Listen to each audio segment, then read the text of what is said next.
This is Teachers Talk Radio, and you are listening live. Good early evening and late afternoon, dear listeners. This is Maud, your hostess on Teacher Talk Radio. Today is the 1st of October, and we're going to talk about dealing with children with SEN in education with a case study. Welcome! This is Teachers Talk Radio, and you are listening live. Tune in live at ttradio.org, or to join in the conversation, download the Podbean app and search Teachers Talk Radio. Follow the hashtag TTRadio. Tune in, talk it out with Teachers Talk Radio.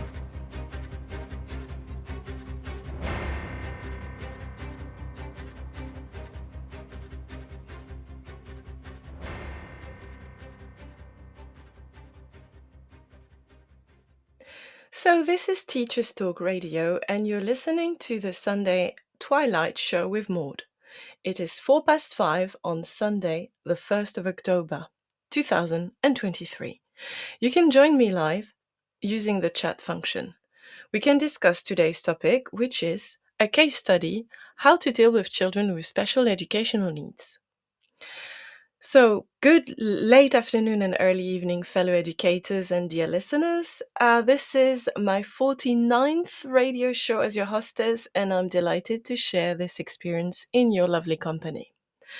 But first, I have to introduce myself to any potential new listener. I am Maud, a French citizen of French and West African ancestry. I have been living in the United Kingdom since 2008. And I'm a professional educator working in a secondary state school in North London where I teach languages, Spanish and French, as well as PSHCE, personal, social, health, and civic education. And I also have experience as a nursery and primary school teacher in the charity sector. You can follow me on X/Twitter at ProfMFL. All views are my own.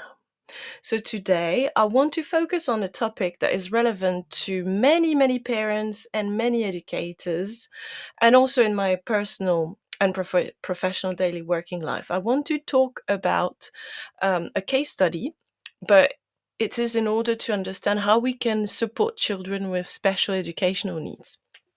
Because it is becoming more and more prevalent in numbers and statistics in the student cohort, so we need to be better equipped.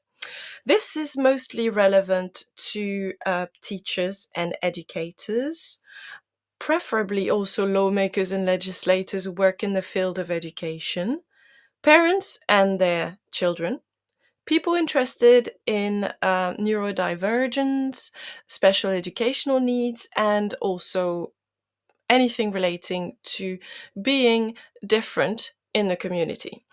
And finally, the curious and well-informed. So first, I'm not going to focus so much on a definition of neurodivergence because I did it in a previous podcast, but I want to talk about what it implies when you have children with a special educational need. And I want to use a personal case I had, obviously confidentially. And first I need to describe in what context I was operating at that time, last year in the springtime. So I want to talk about the FLAM network. FLAM is French as a mother tongue teaching, which means that it is for a very small part of the community. It is for people who have a very strong connection to a French-speaking country. Could be Canada, Belgium, France, or any other country where French is spoken. So most of West Africa, North Africa, and some also former colonies in Asia, such as Vietnam and Pondicherry in India, for instance. And this community is living worldwide. And in the UK, there's lots of people who are speaking French at home, or they have a particular affinity to French culture and they want their children to be able to speak, write, and read French. So these people that we would call as a short native speaker, even though, I mean, we're talking about people with very different levels of immersion, possibility, and fluency. So these people might sign up their children for Saturday morning French school or a weekday after school clubs where we teach French to these children. So it is very different from the way we would teach children who are British or who are not exposed to French at home. So it has nothing to do with the teaching your child might be experiencing in a secondary state school when they are studying either French, Spanish, German, or other languages. So French as a mother tongue is usually taught by people who are not professional educators because it's small charities, small clubs created by mothers. Sometimes it can be also a business or a charity, depends on the status, but most of them are very dedicated parents who really don't want their children to not understand French when they go to France or when they spend time with other French speakers, whether it's their families back home or cousins or other people they know. So we teach them French. Obviously, they should be exposed to French at home. So we are not giving them the vocabulary that you would expect a year seven British students to learn. We expect them to have quite a good understanding of most ordinary vocabulary. But we are giving them what they would receive if they were immersed in France more often. So we give them nursery songs, we give them classic storybooks. We also start teaching them about French spelling and French pronunciation at a very early age. So we start from 3 years old usually, and we can also offer play groups as well. So it is in that context that my case study will be. So picture yourself on a Saturday morning, you have one professional, in that case, myself. So one professional native speaker who is teaching French, and the children are age 3 to 5 years old. They come from very diverse backgrounds. There are some who are speaking French at home all the time because both parents are French. There's some where only dad is speaking French and dad might be working long hours. So French is maybe spoken to them for, let's say, a couple, half an hour a day. But then when the dad speaks in English to the mother or in any other language, French is obviously a side language. And then you have some families where French is barely spoken because it's a different language that's spoken in the home. So the children might be going to nursery and speaking English there, but at home they're speaking Turkish or they're speaking Arabic or Greek.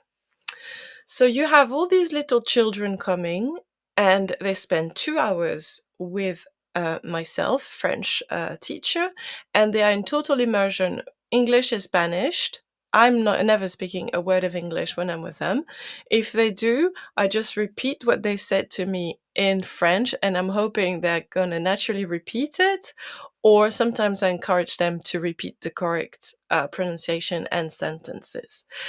Of course, we do mostly games because they are 3 to 5. We have a library system so they can borrow French magazines. They have playtime with Legos and other plastic educational toys. We have singing, dancing, playing games.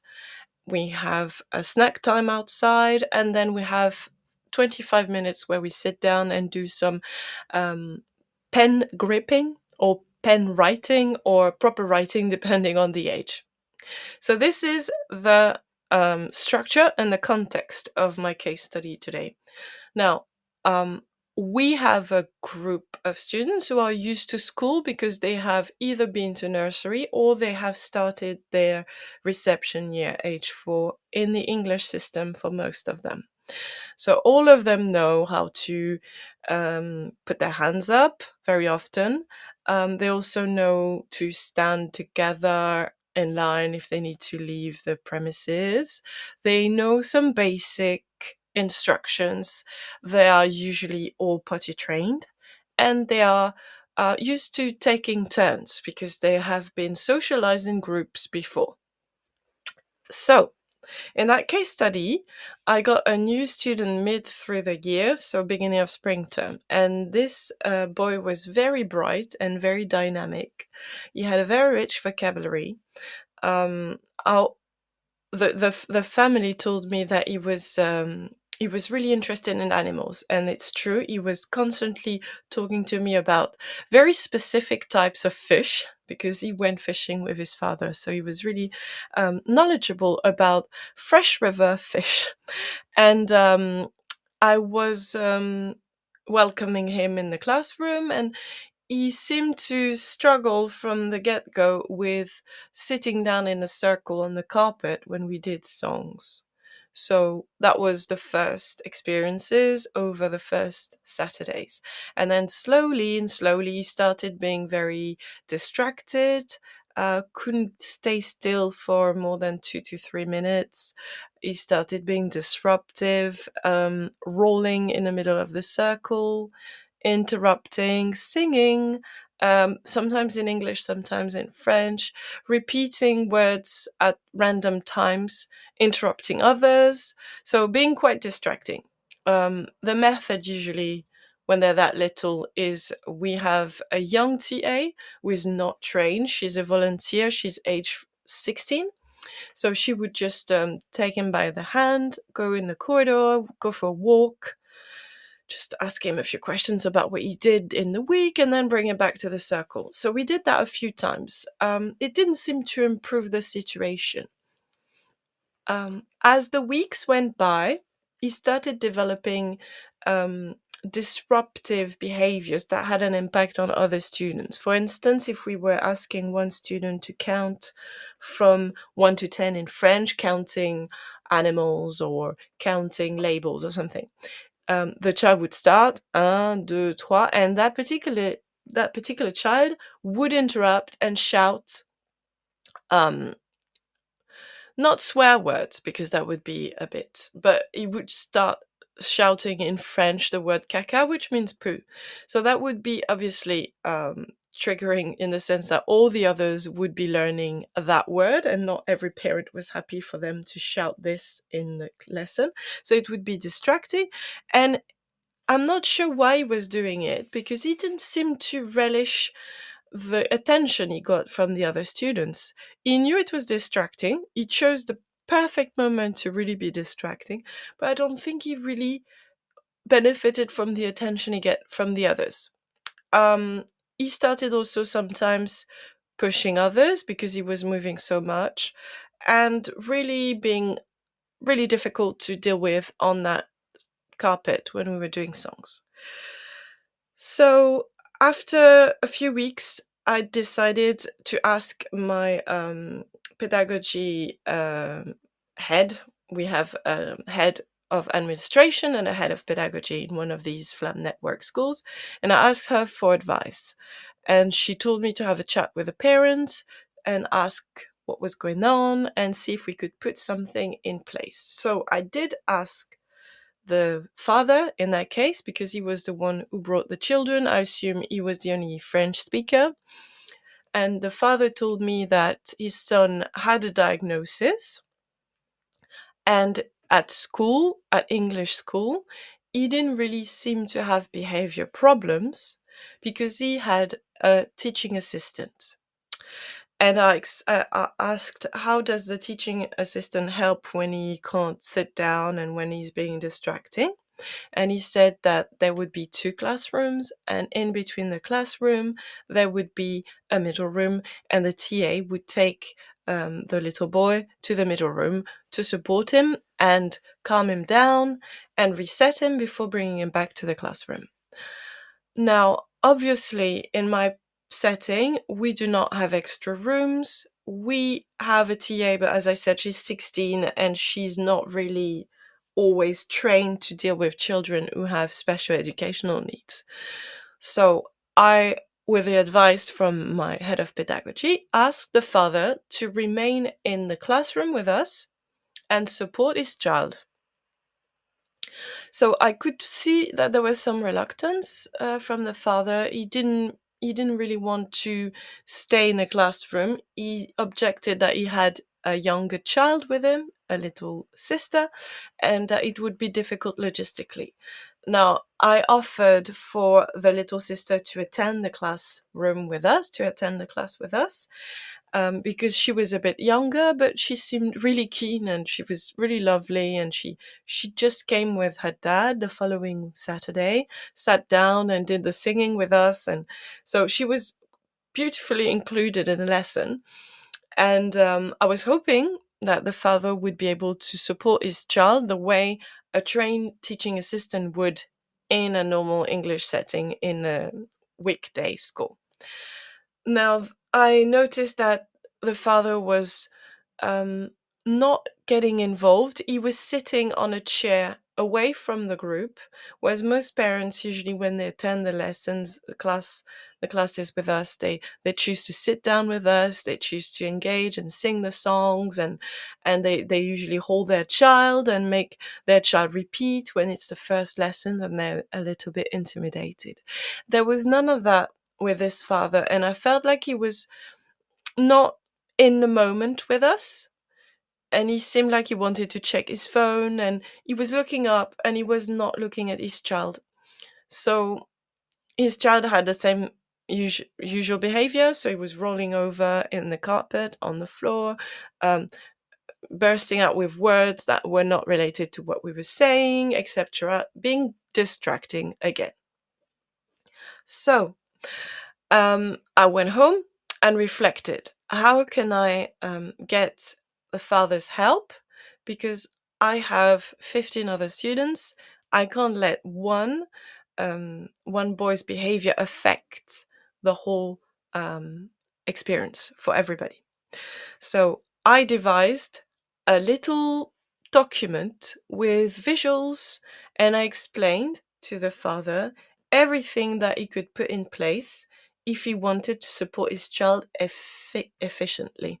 So that document was called To Assist, and then the name of the child. And it said, for example, during the circle time when we're on the carpet, can you please sit either behind your child or next to your child and ensure that your child is following instruction? For instance, if your child has to point at his nose or at his toes or at his fingers, model it for your child and point at your child's toes or fingers if it's required. And I also gave 3 cases every time with options. So case A, if he starts singing something that's not what we're singing, just try and sing with him the correct lyrics so that he's refocused to that song. If he doesn't sit down, if he becomes agitated and starts moving, take your child by the hand, go for a walk in a corridor, and come back. Case 3, if he's trying to grab the teacher's resources while the teacher is showing them to the class, make sure you prevent him by saying, "Not your turn now." Then every part of the class, I had devised these 3 cases with 3 options and 3 pieces of advice. For instance, when we go for playground time, I asked the father, you need to hold your child's hand and you need to make sure he does not run away or run ahead or stays behind, and he follows the file or the cue. My apologies. And I also said, case 1, just walk next to him. Case 2, hold his hand. Case 3, if he refuses to hold his hand, just offer him to choose to hold someone else's hand. Then later on, during playtime outside, I asked the father to make sure that the child was taking turn with the other children in the slide and in the playground games or toys. And I wanted, in case 1, if the child overtakes another child, to make him go back and let the first child in the queue go first. If the case B, if he pushes a child, make him say sorry in French. And case 3, if he's doing it too often, remove him from the situation, tell him we're not doing this, and take him to another part of the playground to do another game. Following the playground time, I said when in my document to support the father, I said when he's at the table, make sure he's sat on his chair, that he's holding the pen properly, because that's the purpose. That's a skill we want to work on. Make sure he's not writing on other children's paper. Case 1. Case 2, make sure he doesn't take other children's resources. And case 3, if he grabs anything potentially dangerous, such as scissors, do not let him, and say no, clearly. And finally, to cover the last part of the session, I gave another case where this case A, if he's sitting down to listen to a story, if he's too restless, walk around the room or in the corridor with him. And if he is repeating words that have nothing to do with his story, reset his attention by engaging yourself in the story and repeating the words that the teachers say. So it was quite a guided document. At first, I felt that maybe it was too prescriptive and too. I was hoping it wouldn't be seen as patronizing, but I did have the feeling that the father was a bit lost in his parenting skills and that he just didn't know how to relate to his child and how to support him. So I sent him the document, hoping that it would help him, and I waited anxiously for the following Saturdays in order to see if their connection and their interaction with the class would improve. Now, sadly, I still noticed that the father was trying his best, but he didn't seem to really be able to do it systematically. So for a few times, he did remove his child when his child was trying to distract another child. And he did try to tell his child what to do, but I think he felt disempowered, the father, I mean, and he felt overwhelmed, and he felt like he was not making any progress. So sadly, when the end of springtime arrived, the little boy had been missing quite a few Saturdays in a row, and he didn't turn up for the summer term, and we lost him and his little sister from the playgroup. So what is this case study showing? Well, it's showing that it's a failure because we lost 2 potential students for our French Saturday morning school, and I completely accept responsibilities for that. However, I'm hoping that it's going to be a good learning curve for myself. So what would I do next time to avoid losing 2 students from what would be a very beneficial experience for them? So first, I took advice from a neuropsychologist. I received training just earlier today, so it's all fresh in my mind. So the neuropsychologist said the best way to react to such a situation when you're confronted to a child who is academically able but has difficulties following the social skills, following the social rules in the classroom, and difficulties with these social skills that are necessary, like listening to others, taking turns, etc. So the neuropsychologist said you need to start with what he can do. And what that little boy could do, he was really good at talking about animals. He had a very good factual memory, and his French was quite natural, very good pronunciation and accentuation and intonation. So making him speak and relate what he had done in a week was a good thing. And I did do that at break time when we had some time without the others around. Now, what I should have done if I had had the advice from the neuropsychologist is I should have asked the father to come just for the second half of the lesson. So I should have been more flexible with the timing, because obviously that little boy couldn't cope with the requirements during carpet time. So he couldn't sit still, and when we were singing or dancing, he couldn't follow the instructions. So instead of focusing on what he couldn't do, I should have just said, well, he will join us for playtime outside, for the snack time, and for the writing time, because then he can draw and it's less challenging for him. Because if he is, obviously he had a special educational need, but if this is something he's struggling with, the sound levels, the noise around and the movement, it was gonna defeat him every time if we try to make him stay in that circle on the carpet.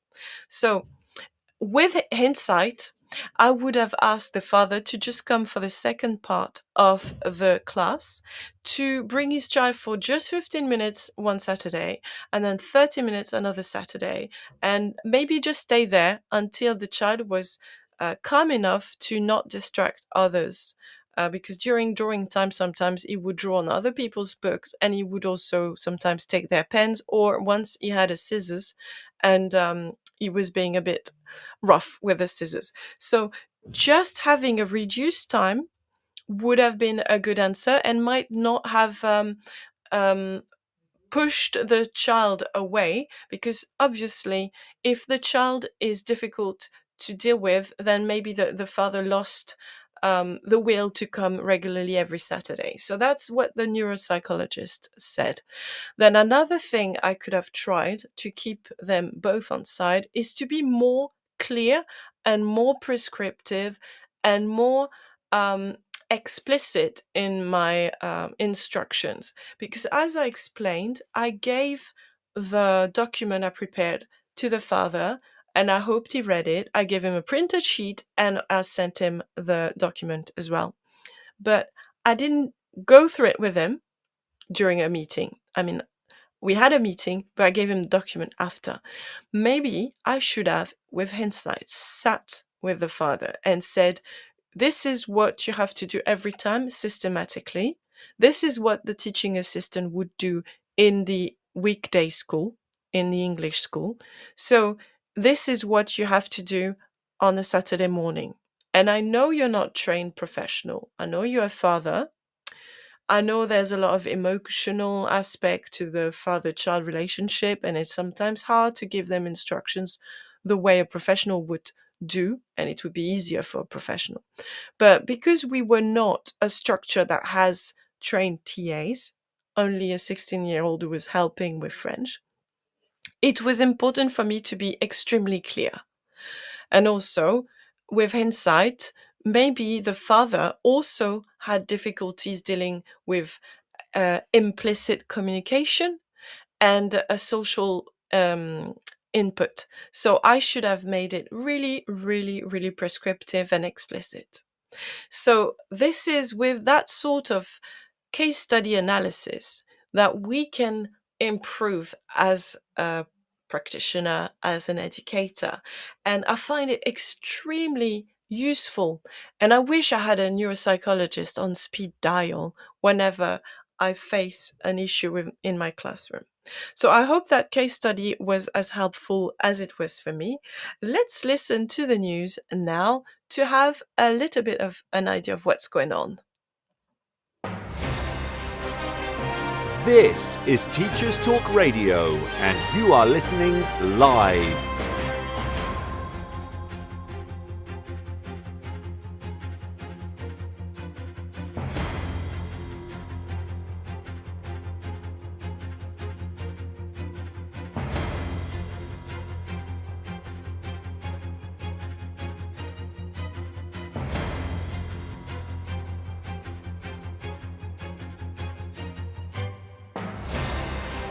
This is Teachers Talk Radio, and you are listening live.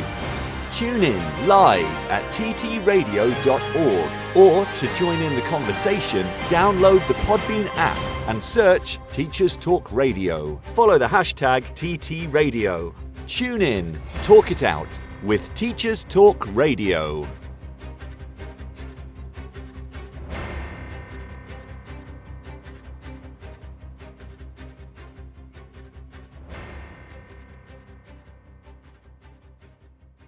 Teaching is a rewarding profession, but it comes with its fair share of challenges. That's where ADAPT come in. We're not your typical trade union, but instead a modern, apolitical alternative, offering expert legal, employment and mental health support. Protection without the politics. So what makes ADAPT different? We're always apolitical and independent, specialised solely in supporting individual teachers.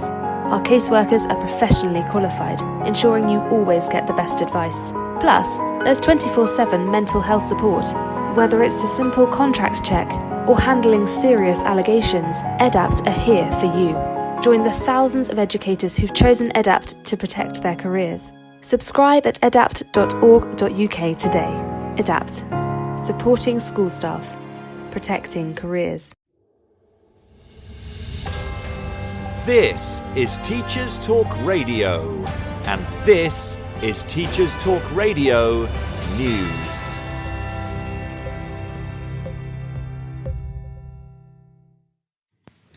The BBC covers reports that Labour has dropped plans to end charitable status for private schools. The status exempts some private schools in England and Wales from taxes. The Labour leader, Sir Keir Starmer, had previously said charitable status for private schools could not be justified. The party said it will still remove other tax breaks if it wins the next general election. There are around 2,500 private schools in England and Wales, and government figures show around half are registered as charities. Having charitable status means the schools cannot operate for profit and are eligible to claim some tax exemptions, including on donations and business rates. Since 2006, private schools have had to demonstrate they are creating public benefit in order to maintain their charitable status. Labour has said it would charge private schools 20% VAT and end business rates relief. It says this could raise an estimated £1.7 billion. A party spokesperson said the money would fund desperately needed teachers and mental health counselling in every secondary school. Last year, the Scottish Government scrapped business rate relief for private schools. The Conservatives have questioned whether tax changes would raise the £1.7 billion, as claimed by Labour. The problem of RAAC was highlighted again as parents with children at a secondary school in Durham, affected by the potentially unsafe concrete, staged a protest. Parents told Schools Minister Baroness Barron, who was visiting the school, that there had to be more support for the teachers and pupils and that the school must be rebuilt. The school is using a mix of face-to-face and online teaching after RAAC was found shortly before the return to school from the summer break. The Multi-Academy Trust, in charge of the school, has asked the DfE if it could use centre-assessed grades for GCSE and A-level pupils, similar to the way assessment was used during the pandemic. A DfE spokesman said it was working to bring back face-to-face teaching quickly and that the school would be rebuilt. Procurement, design and planning stages would be started before the end of the year. Schools Week reports on MPs' comments that government should create a school absence code specifically for mental health and review the adequacy of health services struggling with soaring waiting lists. The Parliamentary Education Committee has also urged the government to make its daily attendance data collection mandatory as soon as possible. The committee found growing demand for mental health services and special educational needs support, as well as the cost of living pressures and other issues, have compounded problems with attendance. However, Schools Minister Nick Gibbs said changes would add further complications for schools in coding absence, which could damage the accuracy of data. Full details of the committee's recommendations can be found in the article in Schools Week online. The Guardian covers news that in America, students at more than 50 high schools across the country are proposing a Green New Deal for schools. They are demanding that their districts teach climate justice, create pathways to green jobs, and plan for climate disasters. The campaign is seen as a reaction to right-wing efforts to ban or suppress climate education and activism at school. The national effort would see teach-ins, walkouts and petitions. The New Deal also calls for updated buildings and infrastructure to make schools more climate resilient. Further details can be found on the Guardian website. Finally, The Nuffield Trust has said that student loans in England should be written off for certain health staff once they have completed 10 years of NHS service. It says this is needed to stop a dropout crisis among nurses, midwives and other frontline staff. Ministers have rejected the idea, saying support is already in place and that the current student finance system strikes the right balance between the interests of students and taxpayers, as well as highlighting training grants, support for childcare and some expenses. Tuition fees are not charged in Scotland, and in Wales, tuition fees are covered if nurses and other frontline staff work for the NHS for 2 years. This has been your Teachers Talk Radio News with Jo Fox.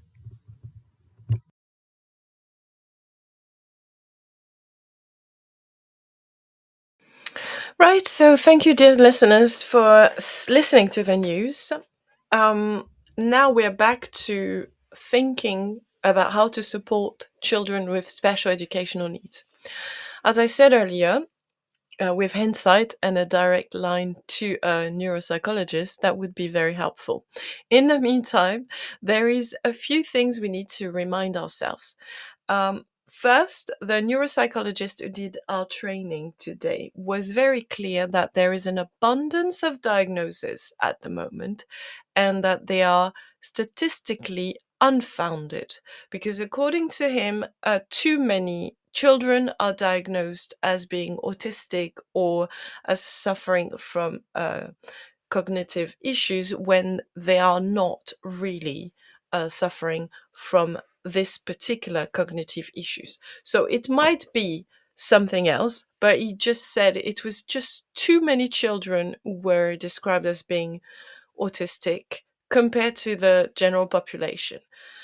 So that is his take. Obviously, he's been a neuropsychologist for 35 years, so he must know what he's talking about. Now, the problem is that sometimes we do see, as teachers, children who suffer from very strong difficulties and they do not have a diagnosis.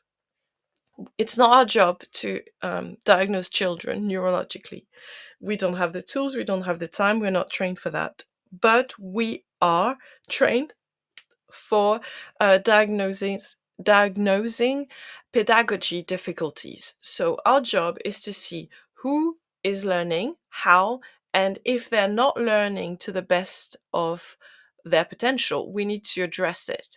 Why is it difficult? What can we do to make it less difficult? What can we put in place? So this is where the remit of the teacher goes.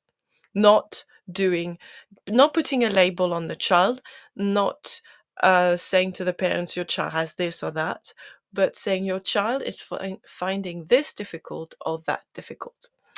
Now, if we want to go back to the meaning of words, you're all familiar with dyslexia. A few of you might be aware of dyspraxia, dyscalculia, dysphasia. What do they mean? Well, it's simple. It's Latin, obviously, so we need to go back to our lessons on Latin prefix. So the prefix dys means difficulty or symptom with. So facing a difficulty with. Dyslexia, and lexia comes from lexicon and it comes from reading words. So dyslexia is the difficulty in reading. It doesn't mean that your child will have difficulties writing, but your child has difficulties with reading the words. Now, you have dysorthography, which means difficulty with spelling. So that one might be coupled with dyslexia, but they're not always going hand in hand. Sometimes they're very separate. So dyslexia, difficulty with reading. Dysorthography, difficulty with spelling. Dyspraxia, difficulty with motricity and gestures. For instance, tying your laces, holding cutlery. And when we say difficulty, it doesn't mean that because your child can't do their laces age 6, that they have dyspraxia. So we need to be careful with this. We can't just label a child and say, you will be forever having problem with your motricity. This is not what it is about. Some children need more time to learn skills, and some children just maybe weren't taught this skill. For instance, most Westerners struggle with bamboo sticks for eating. If I ask anyone who lives in the UK to start cooking and eating only with Chinese sticks, you will struggle because this is not a gesture culturally that you have practiced from very early on. So let's also be aware of cultural differences. If in your culture and your country you don't wear trousers, you might find it difficult at first to put them on and tie them. I am unable to do a tie, for instance, because I did not attend an English school where we had to wear a uniform. So let's not just label a child because they can't do something. Dyspraxia is only a diagnosis that a child would have if the child is consistently struggling with, in his play, with holding plastic toys, or if he's constantly struggling with his cutlery, even though he's been learning how to eat with cutlery for a year, 2 years, 3 years. So this is when spatial awareness can also come into play for dyspraxia. Now, we have dyscalculia, so it's about figures and numbers and digits. It can take many, many forms, but it's a difficulty with numbers. We can have dysphasia as well, which is the difficulty with language, the oral language. So that child might be unable to reproduce some sounds, having problem with intonation, having a delay in speaking. It can take many, many different forms, and there's no two children who will have the same symptoms for dysphasia. So dyslexia, dyspraxia, dysorthography, dyscalculia, and dysphasia are all a difficulty with something. Reading, special awareness, motricity, spelling, calculating or numbers, and oral speaking. Now, we also have attention disorders, and they also are very different. Some children have hyperactivity, some children are very placid. They might both have attention deficits. You also have memory problems, memory disorders, and this is extremely rare. And the neuropsychologist who trained me today said he only saw 1 or 2 cases, and one was a child who had suffered from herpes, the virus of herpes, and the virus went through his brain and literally made holes in his brain. So the memory was affected. This is extremely rare in a neuropsychologist's career. Now, we shouldn't really worry about this. It's a very rare thing. Obviously, with adults, it happens way more because, after 25 years, 25 years of age, our brain starts losing its memory ability. And we all will have memory disorders, more or less, as we age, some more than others. And obviously, in the special educational needs, finally, that we can have autism, but also precocity, which means being highly educationally gifted, and that can cause issues if you are not supported enough, and if you are getting bored, or if you are also very, very gifted academically, but your emotional resilience is of your age, and then there's a big gap between what you can deal with emotionally and what your academic prowess is like. So this is all the special educational needs a teacher can face. Now, in my school, we have had a 17% increase in numbers of children who have special educational needs from last year to this year. That's really a lot. and it's not statistically representative of the general population. Apparently, on average, there's 8% of the general population who has some learning difficulties or learning disorders. If we have a school where we reach 40% of children with special educational needs, I'm starting to worry. Is it because we overdiagnose? Is it because we have a community that is more affected than other communities? And the question is why? Or is it because it's becoming a business? Let's have a think. Why would we have more children who are diagnosed? Well, first, as I mentioned, the word business, and sometimes in my book it's a bit of a dirty word when it's related to education. Why would having a business be detrimental and increasing referrals to specialists as far as disorders of special educational needs are concerned? Well, it's because if you have if you are a psychologist and you can see a patient for 45 minutes and diagnose them with either ADHD, ADD, dyspraxia, dyscalculia, etc., you can be paid a lot of money. So it is in your personal interest, personal financial economic interest, to see a lot of customers and to give them a diagnosis. Now, why do parents and schools want the children to be diagnosed? Well, they do want this because they would potentially receive more funding to support that child. Whether this child really has special educational needs or not, we don't know because we are not in the clinic when the clinical diagnosis is made. What this neuropsychologist told me today is that you cannot be professional and give a diagnosis after seeing a child for 45 minutes.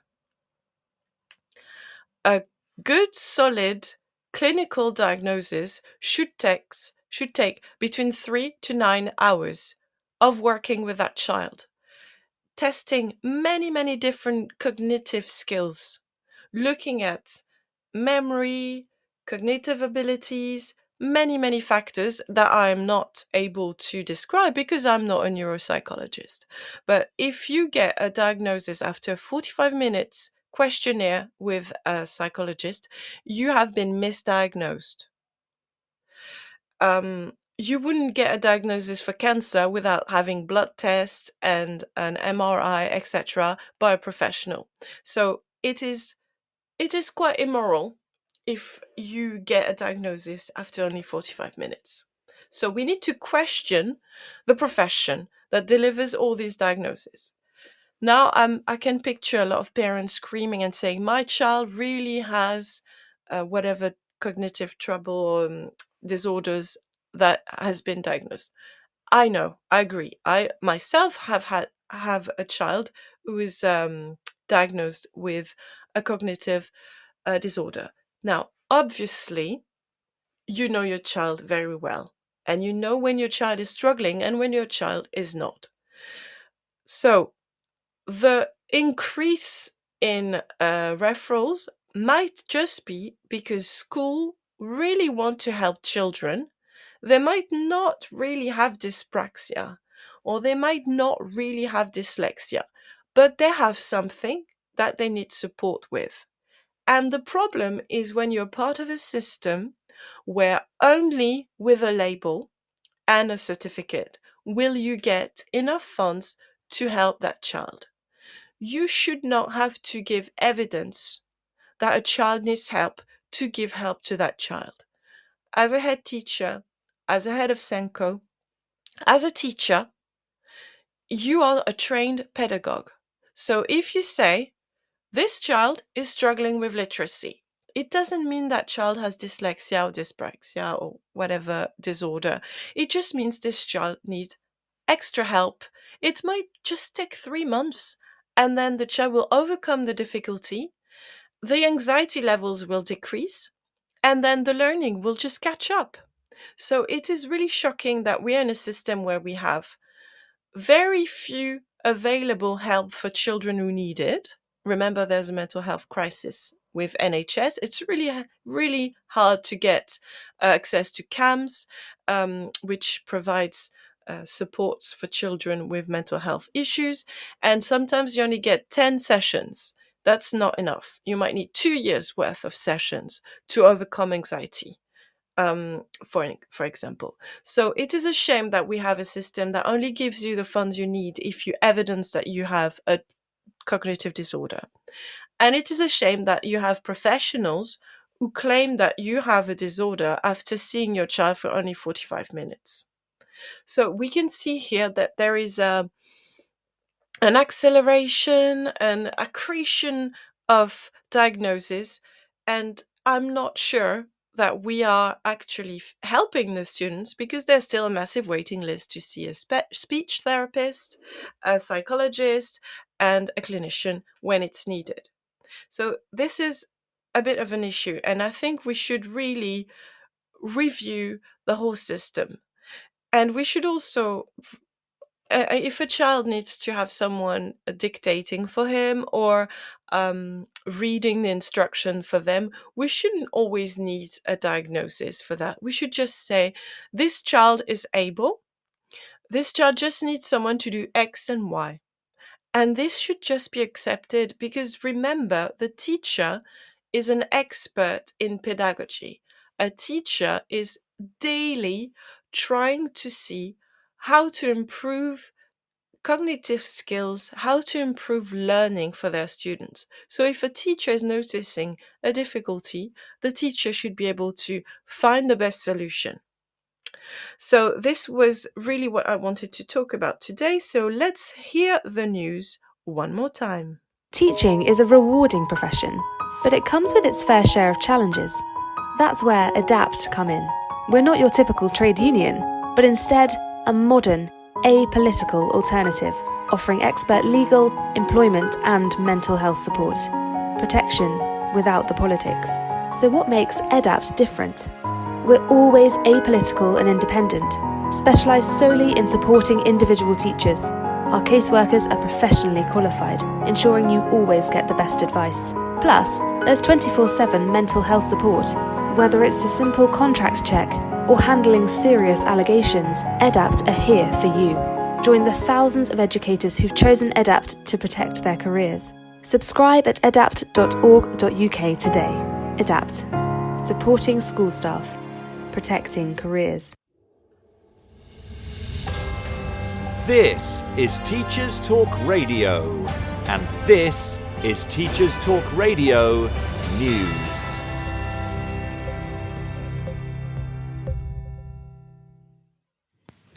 The BBC covers reports that Labour has dropped plans to end charitable status for private schools.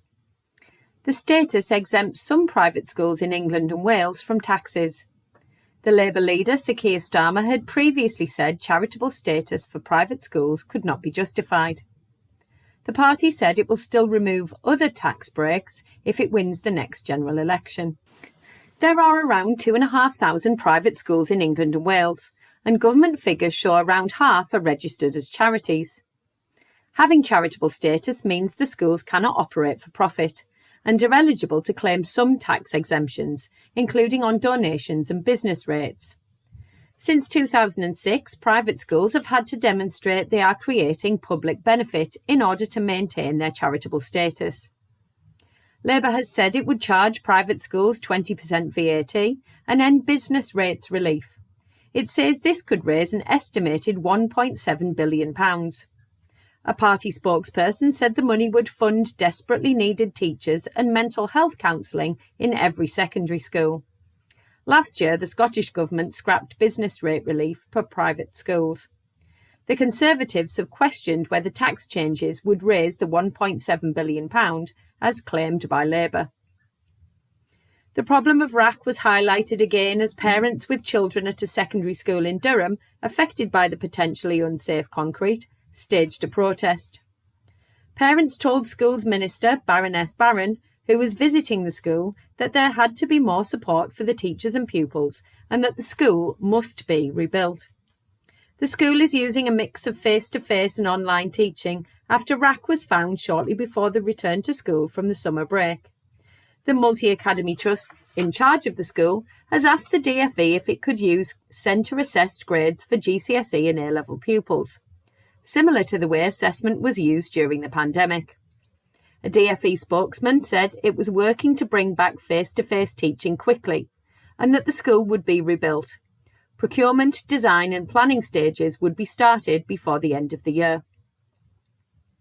Schools Week reports on MPs' comments that government should create a school absence code specifically for mental health and review the adequacy of health services struggling with soaring waiting lists. The Parliamentary Education Committee has also urged the government to make its daily attendance data collection mandatory as soon as possible.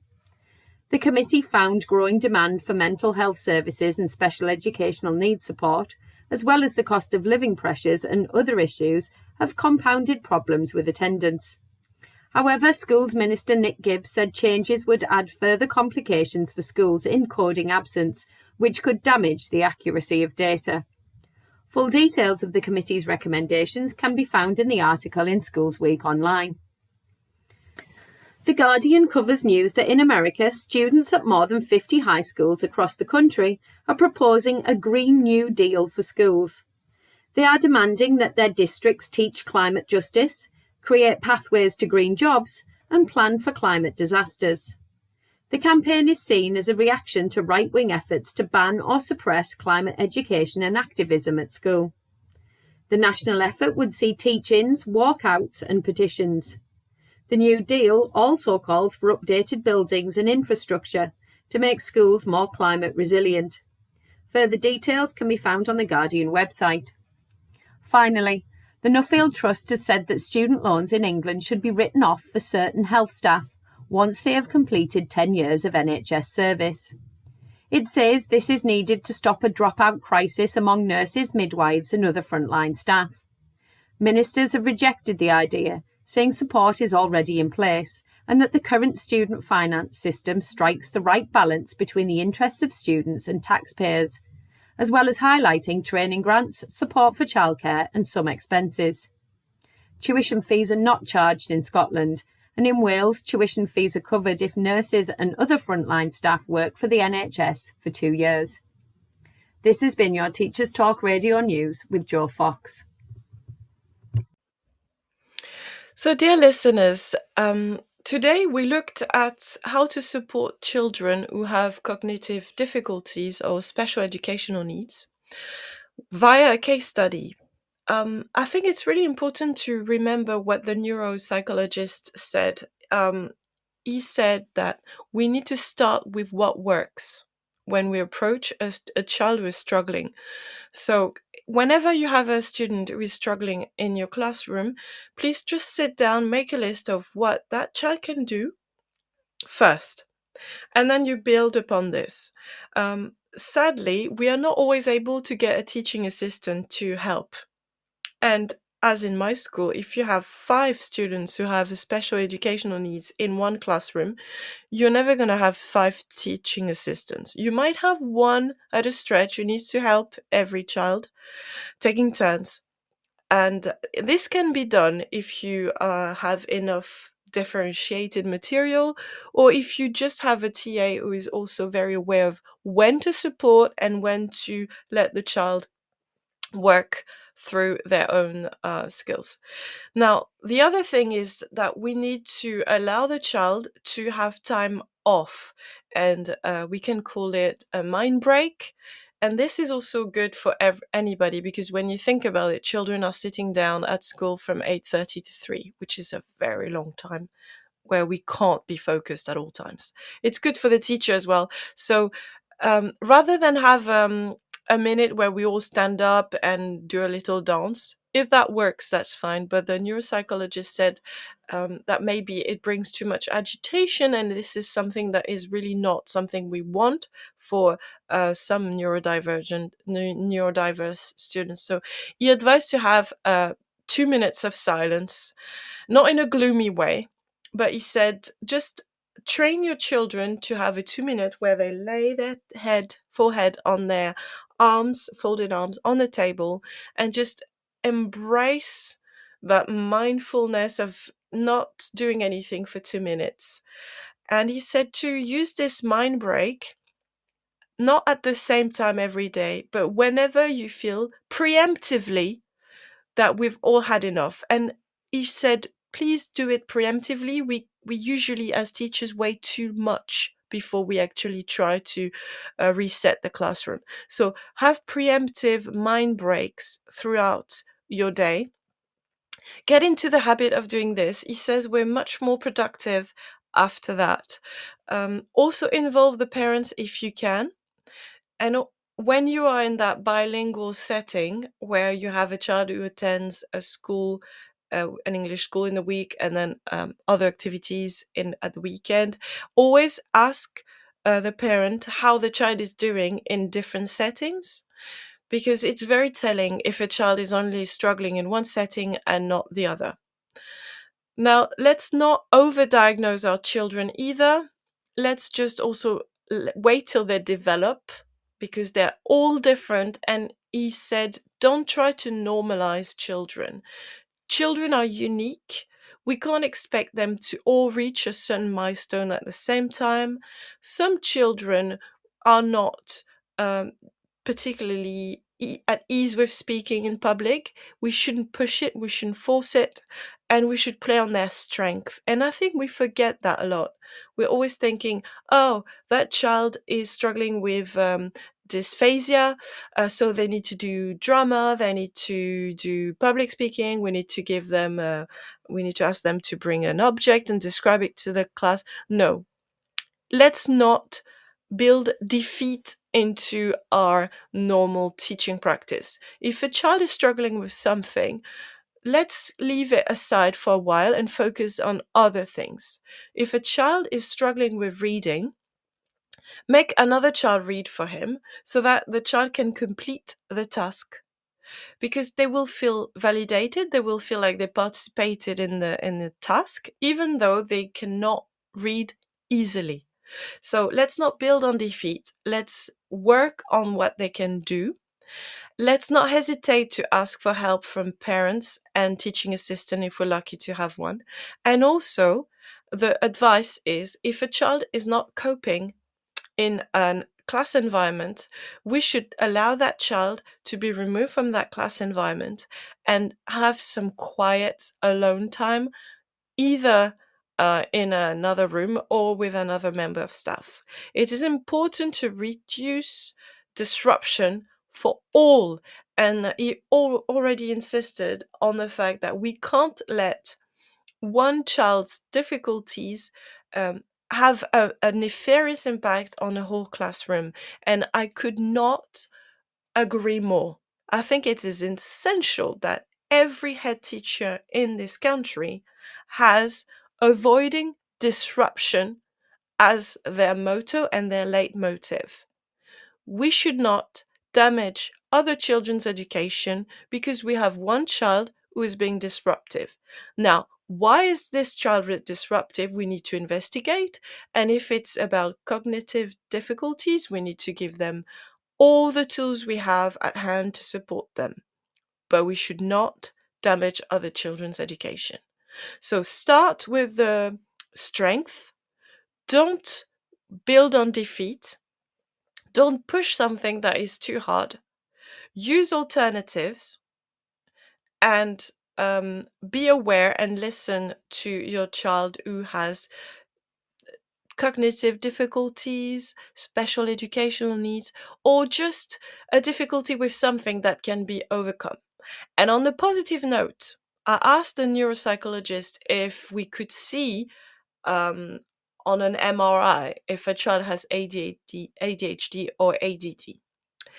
And he said that it was not a good way of diagnosing or measuring, because the brain is perfectible, the brain is plastic. So some children might have a thickening in their brain in the specific area where we have attention, where the attention is produced. But this is also the magic of the brain, is that these children might have found new pathways to deal with it in other ways.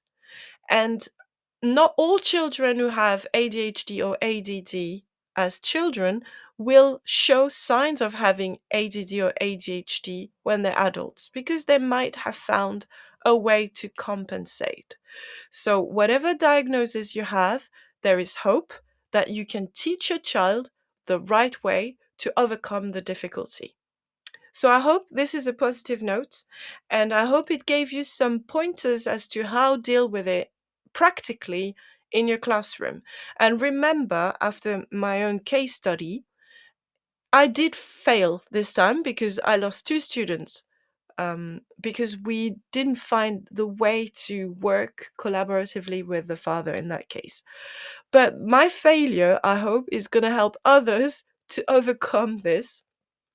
We need to be extremely preemptive, explicit in our instructions, clear, informative, and work collaboratively with the families.